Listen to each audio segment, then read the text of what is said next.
Have you ever stopped to wonder where the blueprint for your life is actually written? I don't mean in a diary or some grand 5-year plan. It's somewhere much more basic, hiding in plain sight. Let's go find it. Just think about it for a second. When you talk about what you're doing tonight or this weekend or even your biggest dreams for the next few years, what actual words do you use? It turns out those little grammatical choices say a lot more about us than we realize. And believe it or not, we're going to find this blueprint inside a pre-intermediate English textbook. Yeah, I know what you're thinking. Grammar exercises? Really? But stick with me here. What if I told you that these simple, dry-looking rules are actually the instruction manual for how we build our hopes, our frustrations, and our entire life stories? Okay, first up, let's look at how we talk about our own future. And this is so much more than just scheduling. It's about how we declare our intentions to the world, and maybe more importantly, to ourselves. It all boils down to the tiny, tiny difference between going to and will. See, I'm going to stay with a friend is a plan. It's something you've already decided. But when someone says, "Oh, Tony's back from holiday," I'll give him a ring. That's a spontaneous promise made right on the spot.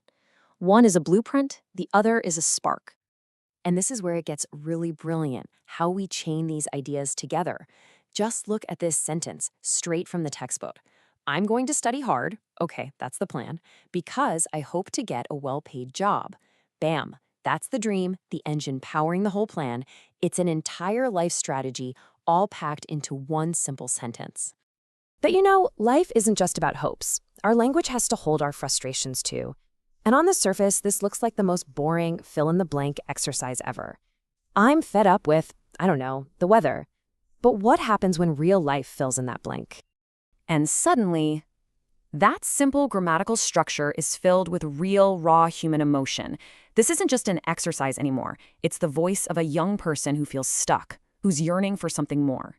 The grammar becomes a container, giving a shape to that very real frustration. All right, so that's how we talk about ourselves. But we also use language to measure and make sense of the entire world around us. And a huge part of that is that we are constantly comparing things.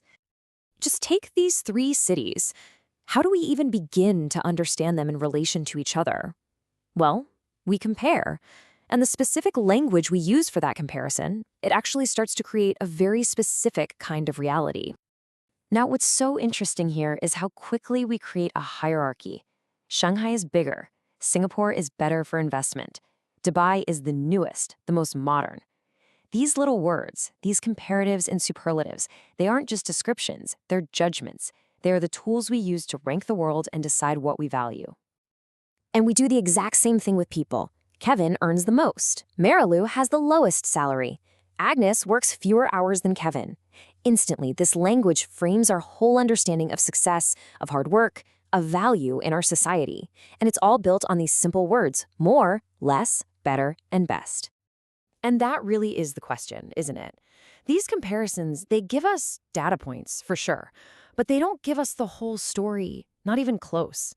To get that, we need to move beyond simple adjectives and into the grammar of a real journey.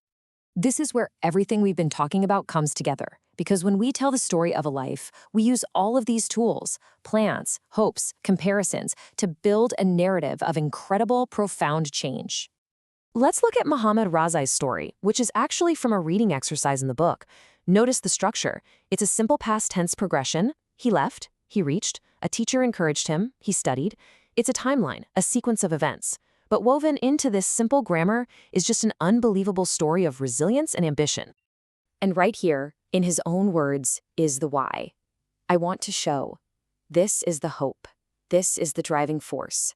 This is what transforms a simple sequence of events into a truly meaningful story. Or take Paulina, another story from the textbook.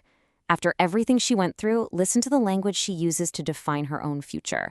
One day, I'm going to return as a doctor. And there it is. It's that same simple going to structure we saw at the very beginning. But now it's not about a plan for the weekend. It's the promise of a lifetime. So, where does all of this leave us?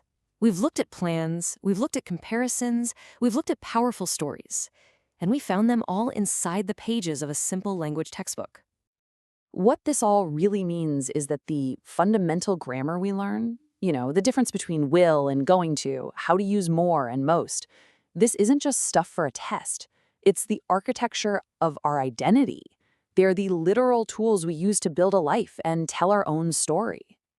The language itself is simple, but the life you build with it can be absolutely extraordinary.